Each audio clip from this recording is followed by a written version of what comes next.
Hello, स्वागत है आपका। आज मैं ओके सो आज हम करने वाले मेटा प्रोग्रामिंग में जो सेकंड कोड हमने बनाया था ना, उसमें थोड़ा चेंज करूँगा मैं। सो बेसिकली ये वीडियो के बाद वो वीडियो देखना चाहिए, तो इसीलिए मैं क्या कर रहा हूँ, दोनों इन्फॉर्मेशन को इसी वीडियो में कंबाइन कर दे रहा हूँ। थोड़ा सा फास्ट होगा ये, इसीलिए ठीक है। तो आप इसको थोड़ा सा ध्यान से सुनना, मन से सुनना। ओके, तो सबसे पहले मैं उस वीडियो से पहले जो बताना चाह रहा था वो था स्कोपिंग रूल्स। ठीक है, स्कोपिंग रूल्स डिस्कस कर लेते हैं, उसके बाद बाकी कुछ डिस्कस करेंगे। तो स्कोपिंग रूल्स, उसके बाद हम देख लेंगे पेरेंट फ्रेम, जिसको बोलते हैं इसको बोलते हैं कॉलिंग स्कोप। ठीक है, और फिर हम देखेंगे कि जो लास्ट का पार्ट है पेरेंट फ्रेम के बाद जो डिस्कस था वो था लेक्सिकल स्कोपिंग, डायनामिक स्कोपिंग, और लास्ट में हम देखेंगे लेजी वैल्यूएशंस। बहुत सारे बड़े बड़े रूल्स हैं। तो सबसे पहले एक बहुत सिंपल फंक्शन से स्टार्ट करते हैं। F is function of x. X simple function, कोई दिक्कत नहीं है। 1 लिखा 1 आ गया, 2 लिखोगे 2 आएगा, जो भी है। ठीक, इसमें ग्राउंड ब्रेकिंग कुछ नहीं है। इसमें अगर x को अंदर 2 डिफाइन कर दिया तो अब चाहे बाहर से कुछ भी पास करो, ये 2 ही होगा। ये भी हमको पता है क्यों ऐसा हो रहा है, क्योंकि ये x जो है ढूंढेगा कि x कहाँ डिफाइन हुआ है और उसको मिल जाएगा अंदर ये। तो ये बाहर ये देखेगा ही नहीं तुम पैरामीटर में क्या पास कर रहे हो। ठीक है ना। अगर तुम इसको हाइड कर देते हो, ये नहीं होता, तब जाके ये पैरामीटर को देखेगा और देखेगा कि अच्छा x डिफाइन है, तो फिर मेरे को यहाँ पर x पास कर रहे हो तो सही है। ओके, अच्छा, इसी चीज में एक दूसरा कंसेप्ट ये कि मान लो कोई फ्री वेरिएबल है, जैसे y एक फ्री वेरिएबल है। क्यों फ्री वेरिएबल है? क्योंकि कहीं डिफाइन नहीं है। इसका क्या है, अगर मैं इसको ऐसे चलाऊं तो ये क्या चलेगा? तो अगर y डिफाइंड है मेरे ना, y डिफाइंड है, तो सबसे पहले मैं y हटा देता हूँ ग्लोबल स्कोप में। या मैं एक काम करता हूँ, सबसे अच्छा इन्वायरमेंट रीसेट कर देते हैं। ठीक है, इन्वायरमेंट रीसेट कर दिया, तुम भी अपने एंड पे ऐसे ही कर लेना, वरना गड़बड़ हो सकती है।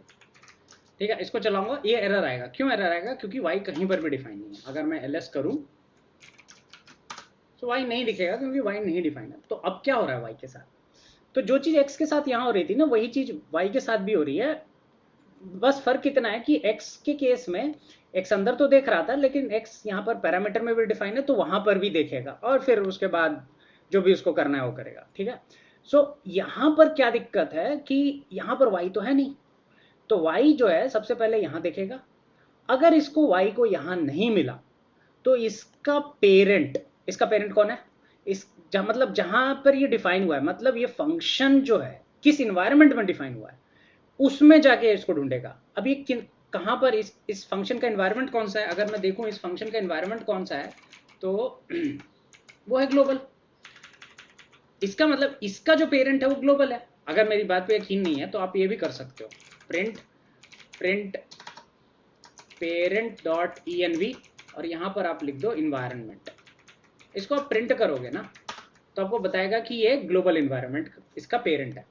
तो ये जो y है ना, ये ग्लोबल इन्वायरमेंट में ढूंढेगा। अगर इसको इस लोकल इन्वायरमेंट में, मतलब करंट इन्वायरमेंट जो इसका है वो इन्वायरमेंट है, इस करंट इन्वायरमेंट के अंदर उसको अगर y नहीं मिला, इस जगह पे उसको y नहीं मिला, तो ये बाहर जाके ढूंढेगा। सिंपल है। तो अगर मैं यहाँ पर y दे दूं कुछ, कोई भी वैल्यू, तभी एरर आना बंद हो जाएगा। ठीक है, लेकिन अगर ये y यहाँ नहीं देता हूँ और फिर मैं इसको चलाता हूँ तो एरर आएगा। हाँ, अगर मैं इसको y को यहाँ असाइन कर दूं तब ये चलने लगेगा। क्यों? क्योंकि इस केस में y इसको, चलो यहाँ इस स्कोप में नहीं मिला, बट इसका जो पेरेंट है, जो कि हमने देखा ग्लोबल इन्वायरमेंट है, वहां पर तुम देखोगे कि बेसिकली y डिफाइंड है और ये y की वैल्यू यहाँ पर 10 आ जाएगी और ये वैल्यू 10 + 1 11 आ जाएगा। तो आई होप ये स्कोपिंग तो क्लियर होगी। अच्छा, इसी केस में थोड़ा कॉम्प्लेक्स कर लेते हैं एग्जांपल को। अगर मैं बोलूं फंक्शन क्लोजर बना रहा हूं एक,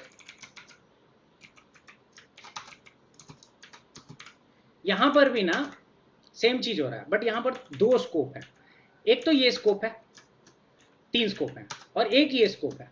लाइन नंबर 10 के पास जो है ये भी एक स्कोप है, राइट? ये भी एक स्कोप है और ये भी एक स्कोप है, ये दोनों स्कोप है।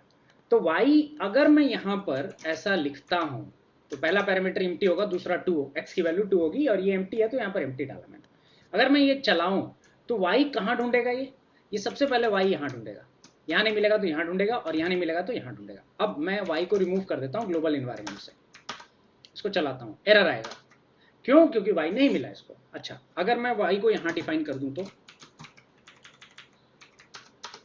चलेगा। अगर मैं y को यहां डिफाइन कर दूं तो अब क्या होगा? अब y इसको यहां नहीं मिलेगा क्योंकि ये मैंने कमेंट आउट कर दिया, तो y इसको कहां मिलेगा? इसके बाहर। इसका पेरेंट कौन है? ये वाला इन्वायरमेंट है, तो यहां पर इसको 5 मिल जाएगा, तो ये 5 + 2 7 आएगा। ठीक।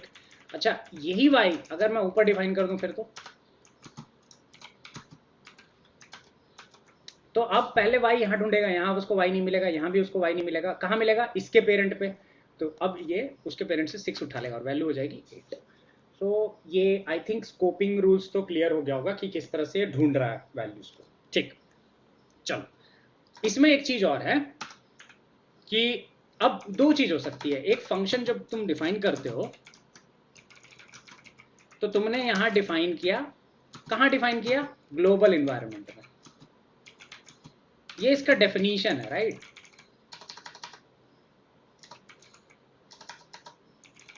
अच्छा, कॉल कहां कर रहे हो? ग्लोबल इन्वायरमेंट में। तो दोनों इन्वायरमेंट ग्लोबल है तुम्हारा, ठीक है? सो अगर मैं बोलूं ये क्या हो गया? फंक्शन की स्पेलिंग गलत है, एज यू कैन सी, ठीक है? ऐसा मत करना, ठीक है? तो फंक्शन जो है ग्लोबल इन्वायरमेंट में डिफाइन हुआ है और कॉल भी वहीं हो रहा है, ठीक है? ये चीज ध्यान रखना। तो इसका कॉलिंग जो इन्वायरमेंट है it is equal to global environment. तो कहोगे कौन सी बड़ी बात है? बिल्कुल सही बात है, बिल्कुल बड़ी बात नहीं है। ये बड़ी बात तब होगी जब कॉलिंग इन्वायरमेंट ग्लोबल इन्वायरमेंट ना हो। तो क्या होगा? यहीं पर आता है कंसेप्ट तुम्हारा लेक्सिकल स्कोपिंग का, वो देखते हैं कैसे काम करता है। तो कैसे काम करता है? तो एक फंक्शन बनाते हैं, चलो इसी फंक्शन को एडिट करते हैं और इसमें एक वेरिएबल और ऐड कर देते हैं, y = 1 और लिखते हैं y + gx। ये फंक्शन हो गया और इसको मैं हटाता हूँ और g जो है इसको डिफाइन करते हैं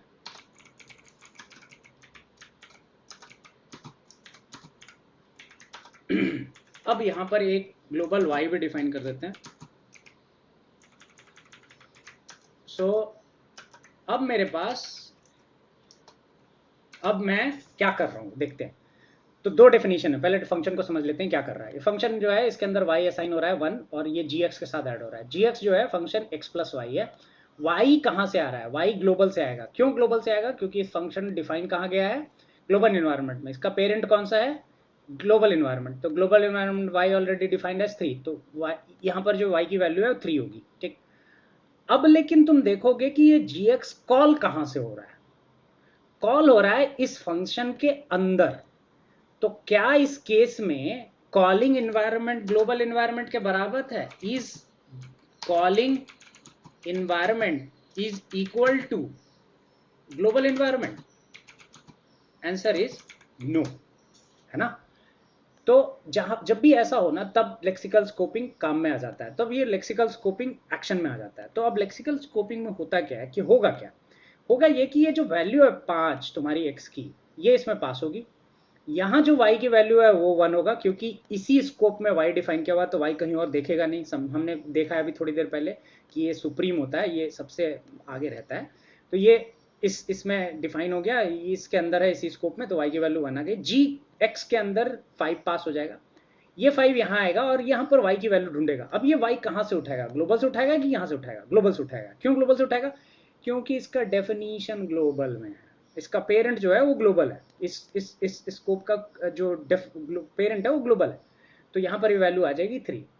तो 3 + 5 8 हो गया, 8 + 1 9। तो इससे जो एग्जीक्यूट होगी वैल्यू वो होगी 9। ठीक, तो ये जो चीज हो रही है ना, इसी को हम बोलते हैं लेक्सिकल स्कोपिंग। ये जो चीज हो रही है ना जहां पर तुम्हारा calling environment not equal to global environment है, that's the thing about lexical scoping. अच्छा, दूसरा, इसी कॉलिंग इन्वायरमेंट को ना अलग नाम दिया जाता है बेस आर में, पेरेंट फ्रेम बोलते हैं इसको। तो कई बार ये पेरेंट फ्रेम जो होगा रिजॉल्व होगा ग्लोबल इन्वायरमेंट में, कई बार ये पेरेंट फ्रेम जो होगा वो रिजॉल्व होगा किसी और इन्वायरमेंट में, डिपेंड करता है कि किस तरह से कॉल, कहाँ से कॉल हुआ है। तो ये जरूरी नहीं है कि तुम्हारा कॉलिंग इन्वायरमेंट हमेशा ग्लोबल इन्वायरमेंट ही हो, मोस्ट ऑफ द टाइम ऐसा होगा पर जरूरी नहीं है, ठीक है ना। तो ये एक चीज़ थी स्कोपिंग रूल्स के बारे में, ये सोचा मैंने बता देता हूँ। तो ये 3 चीज़ें हमने खत्म कर दी। अच्छा, डायनेमिक स्कोपिंग क्या होती है? डायनेमिक स्कोपिंग वही होती है जिसमें क्या हो जाता है कि बेसिकली तुम्हारा कॉलिंग और ग्लोबल इन्वायरमेंट इक्वल होता है, वहाँ पर डायनेमिक स्कोपिंग चलती है, ठीक है।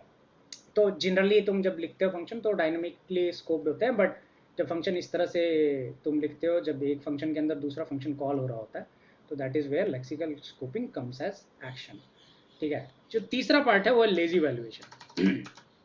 तो हम एक फंक्शन फिर से डिफाइन करते हैं और मान लो हम इसको ऐसे करते हैं, ठीक है, और रिटर्न करते हैं x प्लस वाई, ठीक है, और f में 2 पास करते हैं। तो क्या आएगी वैल्यू, क्या होगा इसके साथ? तो सबसे पहले क्या होगा, होगा क्या कि x पे वैल्यू x मिलेगा, इसको x को इवेल्युएट करेगा और उसकी वैल्यू 2 आएगा, क्योंकि यहाँ मैंने 2 पास किया हुआ। चूंकि y के लिए कुछ वैल्यू पास नहीं किया है तो y क्या होगा, x प्लस 1 होगा। अब ये एक कॉल है, हमको ये पता है ये कॉल है, हमने फर्स्ट वीडियो में देखा था, राइट, ये कॉल है। तो ये कॉल है, तो ये प्रॉमिस के जैसे इवैल्यूएट होगा। सबका अपना अपना एक इन्वायरमेंट है, इसका भी एक अपना इन्वायरमेंट है, ये उस इन्वायरमेंट में इवैल्यूएट होगा, उसको हम प्रॉमिस बोलते हैं। तो जो इस प्रॉमिस में इवैल्यूएट होगा उसको x की वैल्यू क्या मिलेगी, 2। तो ये क्या किस वैल्यू में रिजॉल्व होगा, 2 प्लस 1 3। तो y की वैल्यू क्या होगी 3 और x की वैल्यू क्या है यहाँ पर 2, तो टोटल वैल्यू क्या हो जाएगी 5। ठीक, अब इसी चीज में हम क्या करते हैं, हम यहाँ पर y यहाँ पर लिख देते हैं, ठीक है, और यहाँ पर x की वैल्यू असाइन कर देते हैं 5। ठीक, अब हम यहाँ पर इसको फिर से चलाते हैं। अब ये चलाएंगे तो क्या होता है वो देखते हैं। तो होगा ये कि सबसे पहले ये इस फंक्शन को y मिलेगा। देखो पहले जब हमने ये दो स्टेटमेंट नहीं लिखा था ना, तो y इसको कहीं मिला नहीं था, उसको सबसे पहले x मिला और उसने x को इवेल्युएट किया और फिर y इवेल्युएट हो गया। बट इस केस में ऐसा नहीं होगा। इस केस में क्या होगा, इसको सबसे पहले y मिलेगा और y की वैल्यू को देखेगा कि x प्लस 1 है। अब सोचेगा ये x कहाँ है भाई, उसको रियलाइज होगा कि अरे x तो यहां पर है 2, तो इसकी वैल्यू क्या दे देगा वो 3। ठीक, अच्छा, अब ये वैल्यू 3 हो जाएगी, ये वैल्यू x जो है इवेल्युएट होगा 5 में, ठीक है। अब y ऑलरेडी इवेल्युएट हो चुका है 3 में, तो यहां पर जाके दोबारा ये कैलकुलेशन नहीं होगा, ठीक है ना, क्योंकि वो प्रॉमिस डिस्ट्रॉय हो चुका है, वो प्रॉमिस अब दोबारा नहीं बनने वाला। इसको जब तुम चलाओगे तो तुमको रियलाइज होगा कि वैल्यू 8 है। क्यों 8 है, क्योंकि x की वैल्यू तो 5 हो गई और y की वैल्यू 2 प्लस 1, जो यहां पर 2 पास हुआ था ना, इससे y जनरेट हुआ है 3 में, ठीक है। ऐसा क्यों होता है, ऐसा इसलिए होता है क्योंकि आर के अंदर एक जो चीज चलती है उसको कहते हैं लेजी वैल्यूएशन। लेजी वैल्यूएशन का मतलब ये है कि जब तक ऑब्जेक्ट टकराए नहीं, तुमने उसको टच नहीं किया है, तब तक वो इवैल्यूएशन प्रोसेस में आएगा ही नहीं, ठीक है ना, ये चीज ध्यान रखना, ठीक है। सो कहने का मतलब अगर तुम कुछ भी इंफॉर्मेशन अगर y में पास होगा और y को जब तक तुम टच नहीं करोगे तब तक वो y इवेल्युएट नहीं होने वाला है, ठीक है ना। अच्छा, इसी को दूसरे तरीके से भी देख सकते हैं ऐसे। मान लो इसमें एक डिफॉल्ट डाल दिया हमने, और डिफॉल्ट मान लो हमने डाल दिया 15 का। अब हम इसको चलाते हैं, तो अब क्या हो रहा है, अब y जो है y को मिला, y को दिखा अरे x कहाँ से आएगा, x दिखा, अच्छा वो प्रॉमिस में आया है, प्रॉमिस में x की वैल्यू 15 है, तो 15 प्लस 1 16 कर दिया इसने, y की वैल्यू 16 हो गई। अब नीचे गया तो ये x जो था ये ओवरराइड हो गया, क्योंकि इनक्लोजिंग स्कोप में है, ये पावरफुल है सबसे, ये इसको ओवरराइड कर दिया, तो 16 5 21। क्यों, क्योंकि y ऑलरेडी इवैल्यूएट होगा, यहाँ पर जाके y वापस से x प्लस 1 नहीं होने वाला है, क्योंकि ये प्रॉमिस तो डिस्ट्रॉय हो गया, जैसे ही आपने y को टच किया वो प्रॉमिस में इवैल्यूएट हो गया, प्रॉमिस खत्म हो गया। तो ये ना प्रॉमिसेस को ना आप टच नहीं कर सकते, जैसे ही आप उसको छुओगे ना, जैसे ही आपने उस ऑब्जेक्ट को टच किया ना, उसका प्रॉमिस इवैल्यूएट होकर खत्म हो जाएगा, वो डिस्ट्रॉय हो जाएगा, उसको आप रोक नहीं सकते फंक्शन के अंदर। और आई थिंक प्रायर में एक प्रॉमिस इन्फो करके फंक्शन है, सिर्फ उसी के थ्रू, वही एक ऐसा फंक्शन है जो आपको प्रॉमिस दिखा सकता है कि प्रॉमिस क्या है, ठीक है। वो कभी और हम डिस्कस करेंगे, इस पूरे लेक्चर में हम उसको नहीं डिस्कस करेंगे, बट आपको गूगल करना आप कर सकते हो, ठीक है। तो आई होप ये पॉइंट समझ में आ गया हो। एक दूसरा एग्जाम्पल और लेते हैं,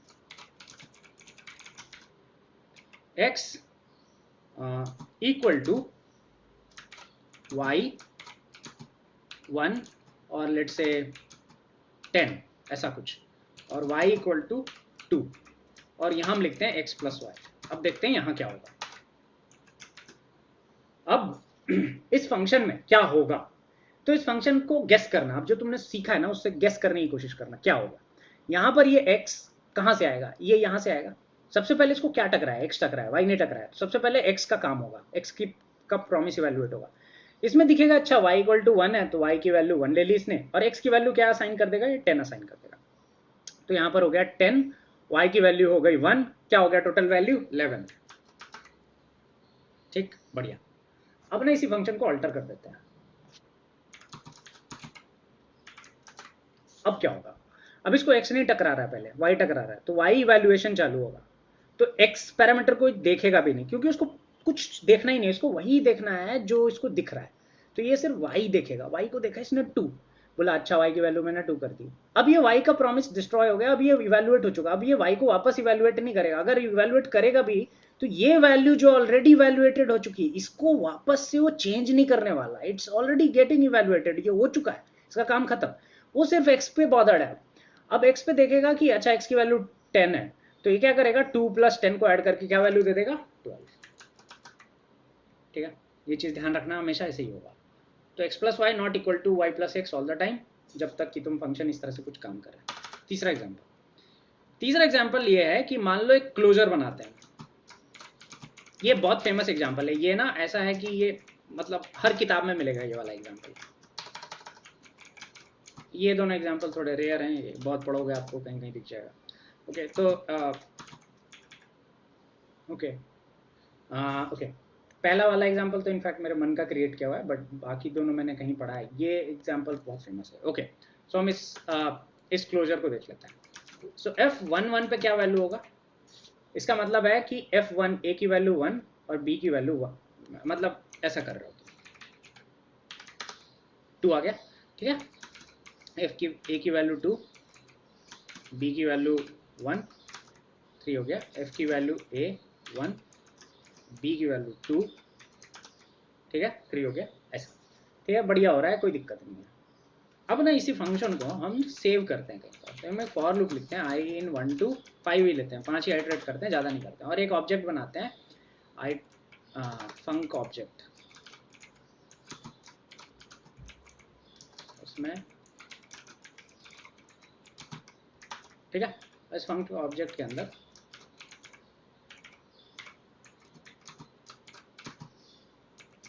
f को इवैल्यूएट करते हैं। सो अगर ये नहीं पता कि क्या कर रहा है, ये बेसिकली 5 एलिमेंट क्रिएट कर रहा है ऑफ एम्प्टी वैल्यूज। ये मैंने सब डिस्कस किया हुआ है आर वाली वीडियोस में, सुन लेना। तो एम्प्टी वैल्यूज डिस्कस किया हुआ है, ये एम्प्टी वैल्यूज क्रिएट करता है। अब इसमें है ना हर आइटरेशन पे ये फंक्शन जा रहा है और इसमें वैल्यूज निकल रही हैं। ठीक है, तो अगर मैं फंक ऑब्जेक्ट को चलाने के बाद प्रिंट करूँ तो मेरे को 5 फंक्शन दिख जाएंगे, फंक्शन ये, फंक्शन 2, फंक्शन 3, फंक्शन 4। बट अगर मैं इसको इवैल्यूएट करने की कोशिश करूं, तो अब जो पढ़ा है उसको समझने की कोशिश करते हैं क्या होगा। अभी तक ये फंक्शन कहीं भी इवैल्यूएट नहीं हुआ था। जैसे मैं इवैल्यूएट करने की कोशिश करूंगा, आई की जो मैक्सिमम जो वैल्यू गई है वो गई है 5, तो ये आई की जो लेटेस्ट वैल्यू उसको पिक करेगा, तो वो वैल्यू है 5। और जो तुम ये सेकंड पैरामीटर में पास कर रहे हो ना बी की वैल्यू, ये लेगा 1, तो वैल्यू क्या देगा 6, 2 नहीं देगा। तो जो तुम एक्सपेक्ट कर रहे थे ना कि इस फंक्शन से 2 रिटर्न कर रहा है, यहां पर तुम चलाओगे तो ये 2 रिटर्न नहीं करेगा, 6 रिटर्न करेगा। क्योंकि ना जब तुम इसको फंक्शन में इस तरह से चला रहे हो ना, तो एक्चुअली तुम उस फंक्शन को इवैल्यूएट नहीं कर रहे हो, तो वो फंक्शन इवैल्यूएशन में गया ही नहीं है, उसको तुम टच ही नहीं कर रहे हो, उसके किसी भी प्रॉमिस को वो तब तक नहीं कर रहे हो जब तक तुम यहाँ पर गए नहीं हो। और जब तक तुम ये करोगे तब तक लेट हो चुका होगा, क्योंकि आई की वैल्यू तो भाई बढ़ करके 5 हो चुकी है। अब वो फंक्शन में जब जो भी तुम लिख रहे हो वो जाकर के इवैल्यूएट होगा और आई की वैल्यू ढूंढेगा, जो कि उसको 5 मिलेगी। ठीक है ना, तो 5 मिलेगी और 5 में 1 ऐड होगा और ये 6 हो जाएगा। अब कहोगे ये तो बड़ा वियर्ड है यार, ये इसको फिक्स करना है तो कैसे करें। तो बड़ा सिंपल है यार, इसमें ना तुम फंक्शन को टच कर दो, मतलब पैरामीटर को टच कर दो। टच करने के लिए एक ऑप्शन है, नहीं तो इसकी जगह आप फोर्स भी कर सकते हो, दोनों में से कोई एक ऑप्शन है। इसको चला दो। अब तुम इसको चलाओगे ना तो ये एक्सपेक्टेड रिजल्ट देगा 2। ठीक है, तो आई होप ये आइडिया क्लियर हो गया होगा कि लेजी वैल्यूएशन होता क्या है। लेजी वैल्यूएशन का मतलब ये है कि जब तक तुम उस ऑब्जेक्ट को टच नहीं करोगे उसका इवैल्यूएशन प्रोसेस स्टार्ट भी नहीं होगा, और वंस इट इज इवैल्यूएटेड वो हो गया काम उसका, वो दोबारा इवैल्यूएट नहीं होने वाला है, ठीक है ना। सो ये एक चीज है, अगर तुम चाहते हो कि ऐसा ना हो तो तुम इस तरह का ऑप्शन डाल सकते हो, ठीक है, फोर्स कर सकते हो ताकि वो जरूरी नहीं कि फोर्स लिखो, तुम यहाँ पर ए भी लिख करके काम चला सकते हो, ठीक है ना। तो ये चीज़ ध्यान रखना, लेजी वैल्यूएशन आर में बाय डिफॉल्ट होता है, अपने आप होता है, उसको रोकना है तो ऑफकोर्स ऑप्शन है उसके, बट जो नॉर्मल फंक्शन है उसमें तुमको शायद ये सब चीज़ें दिक्कत ज़रूरत ना पड़े। ये सब क्यों बताया, ये सब इसलिए बताया क्योंकि अगले चैप्टर में ना हम डिस्कस करने वाले हैं कुछ चीज़ें और, जैसे पेरेंट फ्रेम हमने देखा आज कि भाई कॉलिंग स्कोप को बोलते हैं, ठीक है। तो कई बार ये डिफरेंट होगा ग्लोबल इन्वायरमेंट से, तुम ग्लोबल इन्वायरमेंट देख चुके हैं। फिर कई बार ये इनक्लोज स्पेस से डिफरेंट होगा। तो अगर तुमको ये नहीं पता है कि फंक्शन के अंदर बिहेवियर कैसा है चीज़ों का, ऑब्जेक्ट का और वेरिएबल का, तुम बहुत सारी चीज़ों को कनेक्ट नहीं कर पाओगे। तो अगला जो चैप्टर होगा उसमें हम देखेंगे सब्स्टिट्यूट एंड कोट। ये जो चीज़ है ना, ये यही जो है बहुत कुछ चीज़ें ये दोनों फंक्शन ड्राइव करते हैं। इसके अलावा हम पार्स और डी पार्स भी देखेंगे लेटर क्लासेस में, बट आई थिंक इससे तुम्हारा बहुत सारा अंडरस्टैंडिंग जो है ना मेटा प्रोग्रामिंग का वो क्लियर हो जाएगा, ठीक है। जैसे एक एग्जांपल बताता हूँ तुमको, जब मेटा प्रोग्रामिंग कहाँ यूजफुल हो जाता है। जैसे सब्स्टिट्यूट है, मान लो इसमें मान लो दो चीज़ है, दो ऑब्जेक्ट, उसको ऐड करना है। मैंने बोला मेरे को जो एडिशन साइन इसको ही बदल देना है। यही होती है ना मेटा प्रोग्रामिंग की, भाई तुमने ऑब्जेक्ट डेट कोड को ही तुमने डेटा की तरह रीड किया और उसका ऑप्शन को बदल दिया। तो तुम इसको चलाओगे, इसको इवैल्यूएट करोगे तो ये 7 नहीं आएगा, ये 10 आएगा, ठीक है ना। क्यों, यही है मेटा प्रोग्रामिंग कि तुमने भाई अलग सिंबल जो है इसकी इंफॉर्मेशन को ही बदल दी। तो तुमने इन्वायरमेंट चेंज कर दिया, तुमने उसका वो चेंज कर दिया, सिंबल का मतलब चेंज कर दिया। यही है Meta programming. Meta programming is all about कि तुम्हारा कोड एक डेटा की जैसे जा रहा है उसमें, और फिर तुम उस इंफॉर्मेशन के साथ क्या करते हो तुम्हारे ऊपर है। करना चाहिए नहीं करना चाहिए वो एक दूसरा लुकआउट है, बट इससे ना तुम्हारी अंडरस्टैंडिंग आर की अच्छी होगी। आर में बहुत सारी चीजें ऐसी है ना हिडन है जो दिखती नहीं है नॉर्मल यूजर को, वो देखना है, वो समझना है, तो ये सब सीखना पड़ेगा। बट नॉर्मल यूजर के लिए शायद ये सब सीख करके कोई फायदा नहीं है। तो अगर तुम नॉर्मल यूजर और तुम ये वीडियो सुन रहे हो तो पता नहीं, तुमको शायद हेल्प करे शायद ना हेल्प करे, I am not sure, but of course तुमको पैकेज बनाना है, बाकी कोड्स के साथ इंटरेक्ट करना है, उस केस में ये बहुत यूजफुल हो जाता है, ठीक है। सो ठीक है दोस्त, आज के लिए इतना ही, अगले बार मिलते हैं। टेक केयर, ध्यान रखो, जय हिंद, जय भारत, शबा खैर, बाय, गुड डे।